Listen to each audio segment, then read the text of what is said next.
In this problem, we're given a list of data. We are told that the following data show the different types of pet food that stores in the area carry.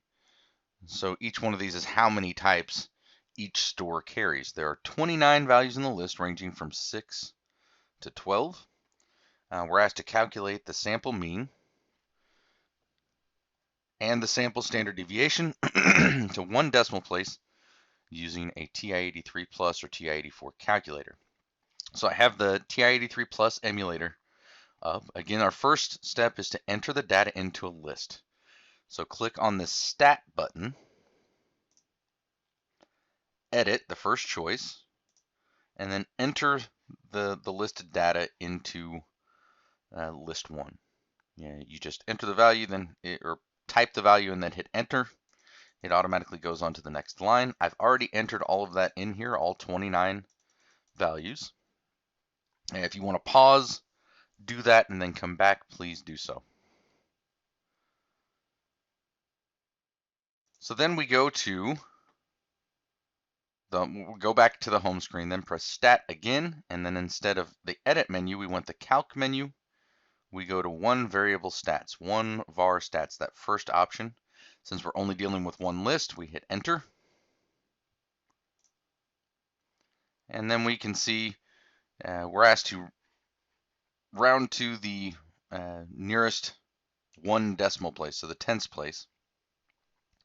So we can see that the mean, the sample mean, rounded to the nearest tenth is 9.3, and we'll just put types of dog food.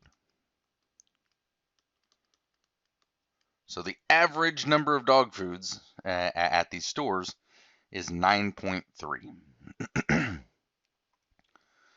Now, again, don't get confused with S sub x or sigma x.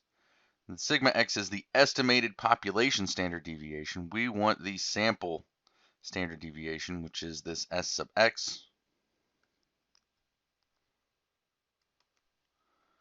And rounded to the nearest tenth, that is 2.2 types of dog food. Now, if we wanted to see if any of these were outliers on the lower end or the upper end according to the standard deviation definition, remember it's 2 standard deviations below the mean as the cutoff is our low fence. Our high fence would be 2 standard deviations above the mean, which would be our high fence. It doesn't look like there are going to be any outliers in this data set because 4.4 subtracted from 9.3 is less than 6, and 4.4 added to 9.3 is going to be greater than 12. So again, just to recap, enter the data in the list via the Stat Edit menu. Then go to Stat Calc, choose one variable stats, hit enter, and it will give us a list including the mean and the sample standard deviation. It also gives us the 5-number summary, the minimum, quartiles, median, and maximum.